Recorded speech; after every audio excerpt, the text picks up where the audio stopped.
À l'extrême sud du Maroc, un projet d'ampleur industrielle sort de terre. Le port de Dakhla Atlantique ne ressemble à aucun autre. Ce n'est pas une simple extension, mais la création d'une infrastructure nouvelle génération. L'investissement est colossal, plus de 12 milliards de dirhams. Ici, l'objectif n'est pas seulement de construire, mais de doter le royaume d'un troisième poumon logistique capable d'accueillir des navires que les ports actuels de la région ne peuvent même pas approcher. La prouesse technique de ce chantier réside dans ses bassins en eau profonde. Conçu pour accueillir les géants des mers, les porte-conteneurs de type New Panamax, le port permettra de traiter des millions de tonnes de marchandises par an. S'appuyant sur l'expertise de Tangemed, le projet intègre un écosystème complet. Des quais commerciaux de haute technologie couplés à une zone industrielle dédiée à la transformation des produits de la mer. C'est une usine logistique haut de gamme plantée au milieu du désert. Au-delà de la technique, c'est un levier géopolitique majeur. Dakhla est la clé de voûte de l'initiative royale pour l'Atlantique. Pour les pays du Sahel, enclavés et dépendants de corridors longs et coûteux, le Maroc offre une solution concrète. Le projet prévoit des zones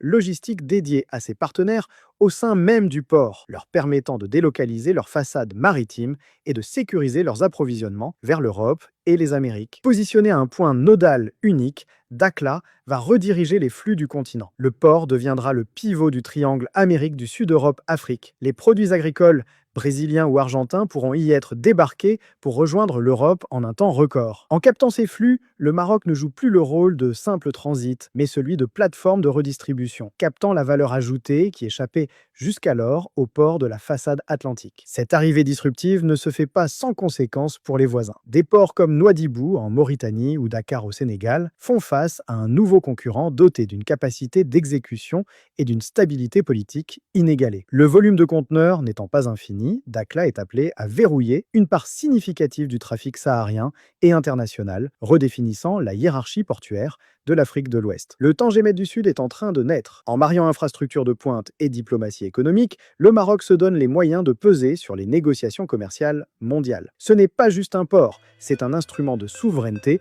qui change pour longtemps la donne du commerce atlantique.